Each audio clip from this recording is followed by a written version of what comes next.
بسم اللہ الرحمن الرحیم اللہم صلی علی محمد وعلی آل محمد وبارک وسلم سبحان اللہ والحمد للہ ولا الہ الا اللہ واللہ اکبر ولا حول ولا قوة الا باللہ العلی العظیم سبحان اللہ وبحمدہ سبحان اللہ العلی العظیم استغفر اللہ ربی من کل ذنب واتوب الیہ لا الہ الا انت سبحانک انی کنت من الظالمین لا الہ الا انت سبحانک انی کنت من الظالمین لا الہ الا انت سبحانک انی کنت من الظالمین۔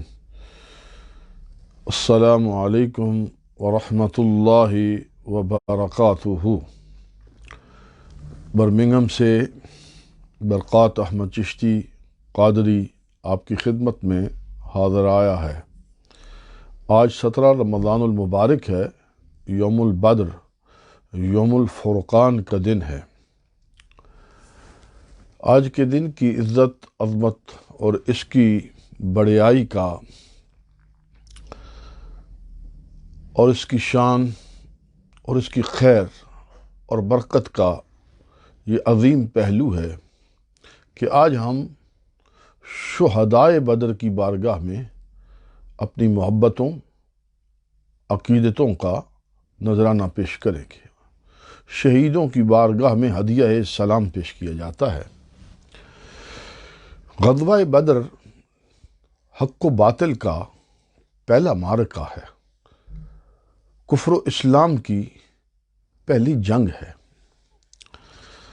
اس جنگ کا بہت طویل پس منظر بھی ہے، اور اس کو پلٹ پلٹ کے اگر پڑھا جائے، بڑا گہرے انداز میں اس کا مطالعہ کیا جائے تو یہ بہت ساری چیزیں اس سے اجاگر ہو جاتی ہیں۔ بدر کے بہت بڑے اثرات ہیں۔ کلام مجید نے اسی لیے اسے یوم الفرقان کہا ہے، فرق کر دینے والا۔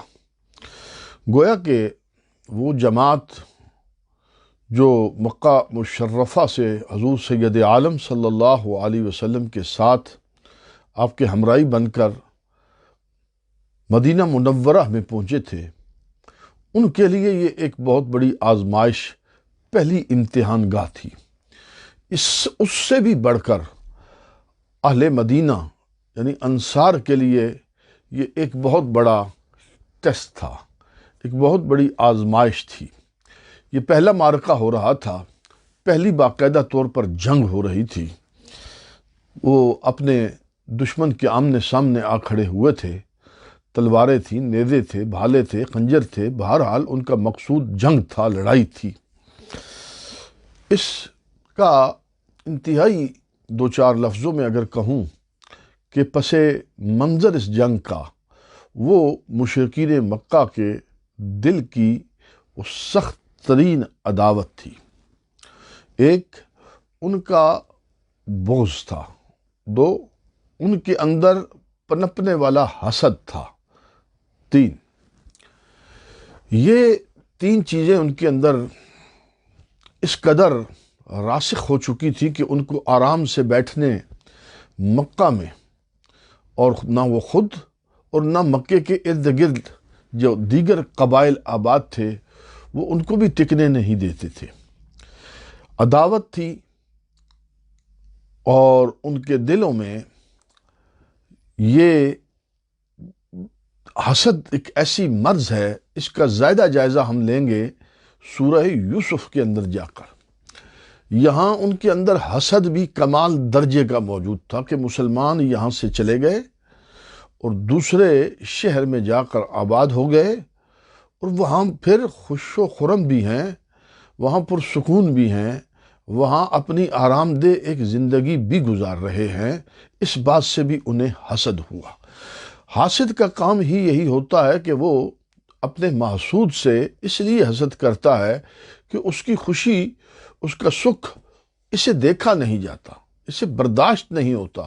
اس کے اچھے لباس، اس کا اچھا کپڑا، اس کی زندگی کا رہن و سہن، اس کے معاملات، یہاں تک اس کی جو خوبیاں ہیں وہ حاسد کو بھاتی نہیں ہے۔ یہی حالت تھی اہل مکہ کی۔ یہ میں نے بہت باریک سے انداز میں ایک بات کہی ہے، یہ اتنی واضح بات ہے، اتنی واضح بات ہے کہ اگر آپ غور فرمائیں کہ حاسد، کلام مجید فرقان حمید کے اندر حاسد کے شر سے محفوظ رہنے کے لیے اللہ رب العزت کی پناہ کی بارگاہ کی التجا کی جاتی ہے۔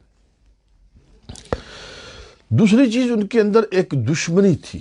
یہ دشمنی جو ہے، وہ جو عداوت اندر پلتی ہے، ظاہری بات ہے اس کی بھی وجوہات ہوتی ہیں۔ ان کی وجوہات میں سے ایک وجہ تو یہی حسد تھا۔ دوسری بات جو تھی وہ نسبی افتخار بھی تھا۔ دوسری بات کہ نسبی افتخار کے اندر یہ بات موجود تھی کہ وہ مکہ کے اندر اپنی سرداری اور چودراہٹ قائم کیے ہوئے تھے۔ چونکہ اب جانتے ہیں کہ جزیرۃ العرب کے اندر جو لوگ آباد تھے، ان کا رہنے کا جو سٹائل تھا وہ قبائلی ٹرائبل سٹائل تھا۔ تو اب ان کی ایک چودراہٹ بھی تھی، ایک اپنی سے ایک نوابی قائم چلی آ رہی تھی، پوری ایک سرداری کا نظام تھا ان کا۔ تو ان کو اب یہ واضح ہو گیا کہ یہ مسلمان مدینہ منورہ میں پہنچ گئے ہیں، اب یہ صرف نمازوں پر اکتفا نہیں کریں گے، یہ کوئی زاہد اور عبادت کرنے والے صوفی قسم کے لوگ نہیں ہوں گے، بلکہ ان کو یہ کلام مجید فرقان حمید کا ایک بہت بڑا حصہ مکہ مشرفہ میں ان کے کانوں میں پڑ چکا تھا، چونکہ زیادہ حصہ مکہ مشرفہ میں نازل ہوا ہے صورتوں کے اعتبار سے۔ تو ان کے سامنے یہ بات آ چکی تھی کہ یہ معاملہ اب یہاں تک رکنے کا نہیں ہے، بلکہ یہ اس سے آگے پھیلیں گے۔ ان کو یہ بات بالکل واضح تھی کہ جب مدینے میں یہ پرسکون ہو جائیں گے، یہ اپنی مملکت، اپنی حکومت قائم کریں گے، اور جب اگر ان کی حکومت مدینہ منورہ میں قائم ہو گئی تو پھر ہم مکہ میں بھی محفوظ نہیں ہوں گے، کل ایک بہت بڑا دن ہمیں دیکھنا پڑے گا۔ لہٰذا انہوں نے یہ تہیہ کیا، اسی عداوت کی آگ میں جلتے ہوئے وہ ایک بہانہ بنا، ایک لشکر کا ان کا بزنس کا ایک لشکر، اپنا بزنس کا ایک کاروان آ رہا تھا۔ تو اس کو اہل اسلام کو جب خبر ہوئی، مسلمانوں کو جب خبر ہوئی کہ وہ قریب ترین سے گزرا، تو اس پر ایک باقاعدہ طور پر میٹنگ کی گئی کہ یہ جو سامان جا رہا ہے، اس سامان نے کل ہمارے خلاف استعمال ہونا ہے۔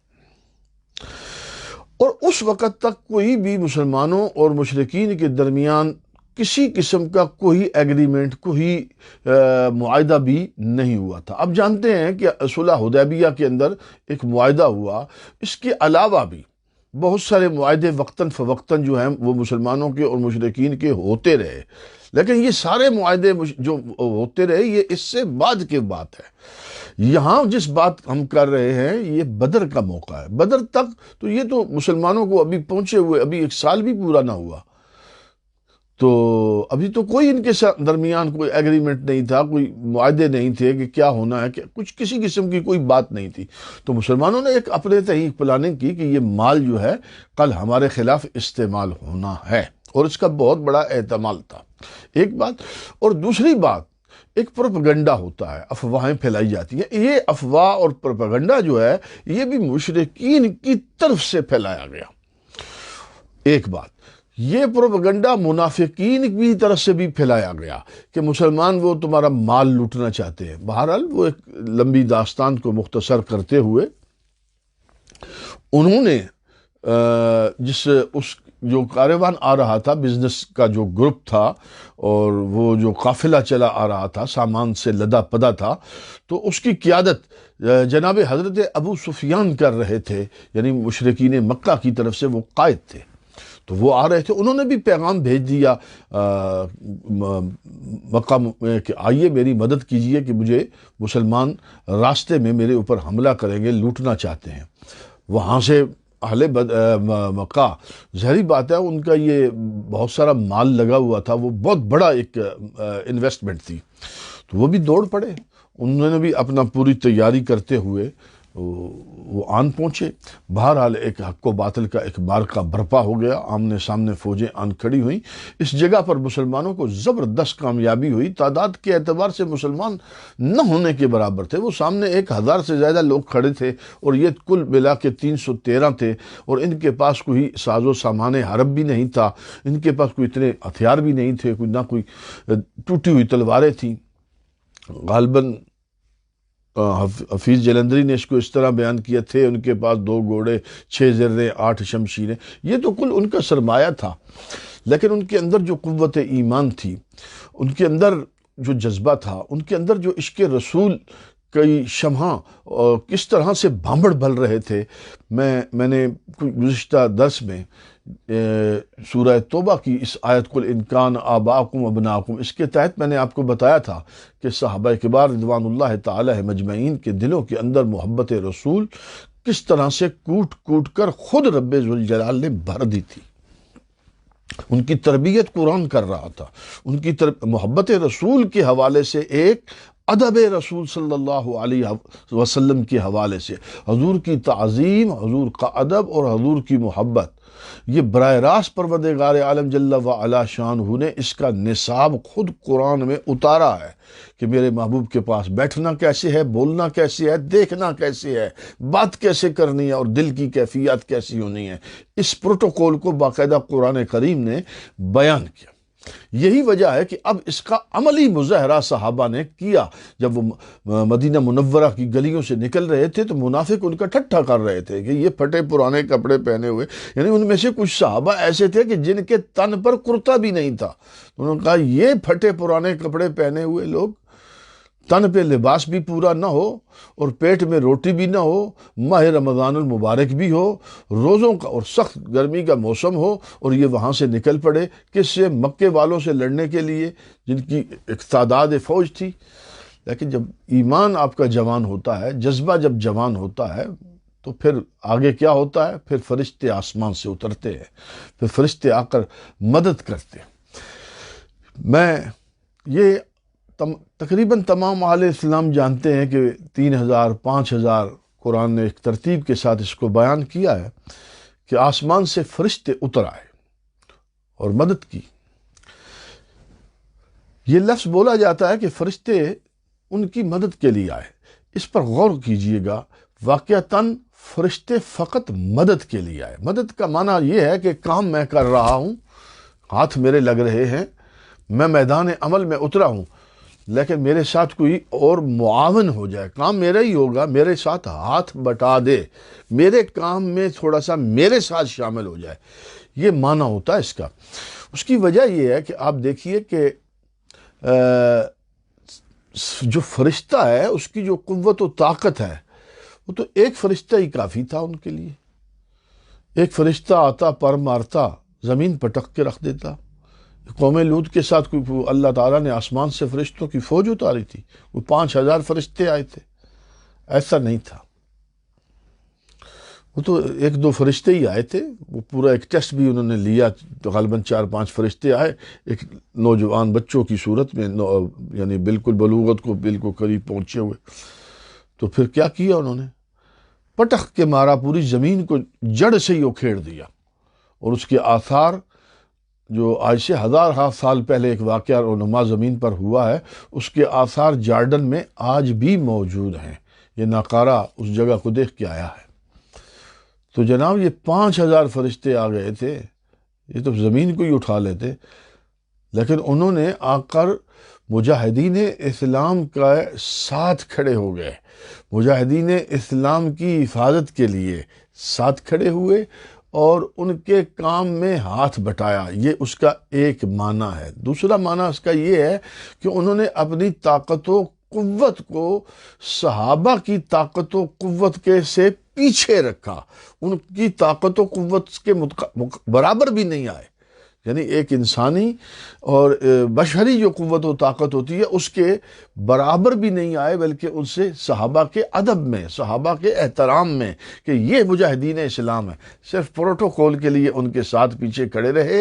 اور جہاں کہیں کسی صحابی کو، چونکہ روایت میں آتا ہے کہ وہ کہتے ہیں ہم دیکھتے تھے گردن اڑ گئی اور مارنے والا نظر نہ آیا، یعنی وہ ایسا جنگ کے اندر کہ جب وہ حملہ کرنا چاہتے تھے، یعنی دشمن جب حملہ کرنا چاہتا تھا اور یہ کوئی اسلام کا سپاہی ان کی براہ راست زد میں ہوتا، تو اس وقت فرشتے جو ہیں وہ ان کے مددگار ہوتے۔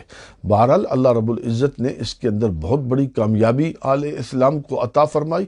یہ اصلاً یہ جو جنگ تھی اس دہشت گردی کے خلاف تھی، اس ظلم کے خلاف جنگ تھی کہ جو مکہ مشرفہ کے اندر نہتے مسلمانوں پر مشرکین مکہ نے کیا تھا، عورتوں پر کیا تھا، بچوں پر کیا تھا، سوشل بائیکاٹ کیا تھا، ان کو بھوکا رکھا تھا۔ خود امام الانبیاء صلی اللہ علیہ وسلم کا خاندان بنو ہاشم جو ہے وہ 3 سال تک ان کے ساتھ سوشل بائیکاٹ کیا گیا، انہیں لاک ڈاؤن کیا گیا۔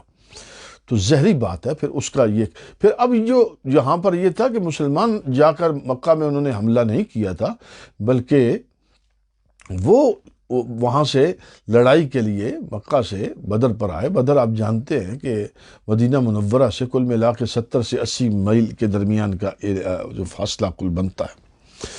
بہرحال جنگ بدر اس کے اندر بہت سارے پہلو ہیں، آج میں نے صرف اس کا تھوڑا سا ایک جائزہ اور اس کا ایک مختصر سا تعارف رکھنا چاہتا ہوں۔ اللہ رب العزت پروردگار عالم ان شہیدوں کے صدقے ہماری مشکلوں کو آسان فرمائے، پریشانیاں ہماری دور کرے۔ یہ بدر کے جو صحابہ ہیں، جتنے بھی بدری صحابہ، یہ سب سے افضل ترین گروہ ہے۔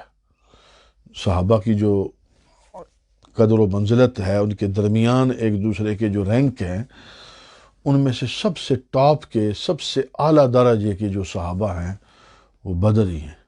بدریوں کے ساتھ کوئی بھی غیر بدری کی کسی طرح سے کوئی مماثلت ہوتی نہیں۔ ان کی شان میں اللہ رب العزت نے، ان کی شان میں رسول اللہ صلی اللہ علیہ وسلم کے ارشادات ہیں، ان کو جو گنجائش دی گئی ہے، ان کے ساتھ جو معاملات ان کو پھر اس کے بعد جو الاؤنس دنیا میں دیے گئے ہیں، ان کو قیامت کا، آخرت کا جو ان کے درجات ہیں، تو ان کو تو ہم بیان کر ہی نہیں سکتے۔ لیکن دنیا کے اندر پھر اس جو بدری صحابہ تھے، بعد ازاں جب تک کوئی ایک بدری صحابی بھی موجود تھا، اس کی عزت، اس کا مقام، اس کا شان و رتبہ سب سے ٹاپ پر تھا۔ دعا کریں اللہ تعالیٰ ان شہیدوں کے صدقے، ان بدر کے غازیوں کے صدقے اللہ تعالیٰ اس وبا کو، اس مرض کو ہم سے دور کرے، ہماری زندگیاں آسان کرے، مسلمانوں کو عزت و آبرو دے، مسلمانوں کو جذبہ دے، مسلمانوں کو جوش دے، مسلمانوں کو ولولہ دے، مسلمانوں کو ہمت دے، مسلمانوں کو اتفاق دے، مسلمانوں کو اتحاد دے، مسلمانوں کو غیرت دے۔ میں ایک آخری پیغام یہ دوں گا کہ ہندوستان کے اندر انڈیا بہت ظالمانہ انداز میں وہ مسلمانوں پر حکومت کر رہا ہے، پورے ہندوستان میں، اور وہاں کے مسلمان جو رہنے والے ہیں ان کے اندر اب وہ آواز بھی نہیں ہے۔ بہت کم لوگ ہیں کہ جن کے اندر وہ آواز، وہ جذبہ رہا ہے، وہ سہم گئے ہیں، وہ خوف سے بات بھی نہیں کرتے۔ اور کیا حالت ہے ان مجاہدین کشمیر کی، ان کی تو بات ہی نرالی ہے۔ وہ جس طرح بلند و بالا پہاڑوں پر رہتے ہیں، اسی طرح ان کی ہمتیں بھی کسی ہمالیہ سے کم نہیں ہے۔ کشمیر کے لوگوں کو خراج عقیدت ہے، کشمیریوں کو سلام ہے، اور پوری اقوام عالم کو کہیں گے کہ ذرا غور کریں کہ کس طرح انسانوں پر انسانی حقوق کا قتل کیا جا رہا ہے۔ وہاں کتنے بچے ہیں، کتنی عورتیں ہیں، کتنے بوڑھے ہیں، کتنے بیمار ہیں، کوئی پوچھنے والا۔ اور ذرا غور کریں انڈیا کی عوام، میں انڈیا میں گیا ہوں، بہت سے لوگ انڈیا میں، بہت اچھے لوگ بھی موجود ہیں، ہندوؤں میں بھی ہیں، سکھوں میں بھی ہیں، اس کا کوئی انکار نہیں ہے، لیکن ایک خاص ایجنڈا ہے وہاں پر، اور اس ایجنڈے کے تحت مسلمانوں کی نسل کشی کرنے کا ان کی پلاننگ ہے۔ لیکن یہ بےغیرتی کی انتہا ہے اہل عرب کے لیے بھی، کہ اہل عرب 120 ارب ڈالر انڈیا عربوں سے ہر سال کماتا ہے۔ 120 ارب ڈالر انڈیا مسلمان ملکوں سے، سعودیہ سے، دبئی سے، شارجہ سے، قطر سے، کویت سے انڈیا کماتا ہے۔ اے اہل عرب، غیرت کرو، غیرت کرو، تمہارے منہ سے آواز نہیں نکلتی۔ ہم کیا کہہ رہے ہیں؟ آواز نکالنا کہہ رہے ہیں، زبان سے بولو، زبان سے بولو۔ اب کروڑوں کی تعداد میں انڈیا کا ہندو وہ تمہارے پاس وہاں آباد ہیں۔ ہم نہیں کہتے کہ ان کے ساتھ تم جواباً ظلم کرو، یہ ہرگز نہیں کہتے، یہ تو دین اسلام امن کا مذہب ہے۔ ہم یہ کہتے ہیں کہ ان سے پوچھو تو صحیح کہ ہم تمہیں ڈالر دیتے ہیں، ہم تمہیں پیسہ دیتے ہیں، ہم تمہاری نسلوں کو پالتے ہیں، اور تم مسلمانوں کو گالی دیتے ہو اور مسلمانوں کو وہاں سے ان کی نسل کشی کرنا چاہتے ہو۔